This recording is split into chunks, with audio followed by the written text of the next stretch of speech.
আরে প্রথমে আমি জিজ্ঞেস করলাম এখানে রোনালদো কোথায় থাকে, বলে এখানে রোনালদো রোনালদো কেউ থাকে না। আরে খালি রোনালদো বললে চিনবে কিভাবে?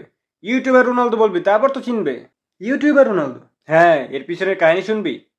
না। আমার চ্যানেলের নাম জানো? না। আরে নতুন ইউটিউব চ্যানেল। নতুন ইউটিউব চ্যানেল? আরে চ্যানেল বলতে ইউটিউব চ্যানেল। আমি যখন কাল খালি বসেছিলাম তখন একটা ইউটিউব চ্যানেল খুললাম। এরপর আমি মজা করে শুয়ে গেলাম।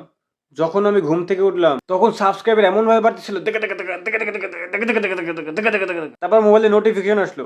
আমি আঙ্গুল দিয়ে নোটিফিকেশনে যে চাপ দিলাম, দেখলাম সাবস্ক্রাইবার এমন ভাবে বাড়তেছিল, 1 million, 2 million, 3 million, 4 million, 5 million, 6 million, 7 million, 8 million, 9 million, 10 million. এরপরে কি হলো বলতে পারো? ইউটিউব ক্র্যাশ হয়ে গেছে মনে হয়। ক্র্যাশ হবে তোর বাপ।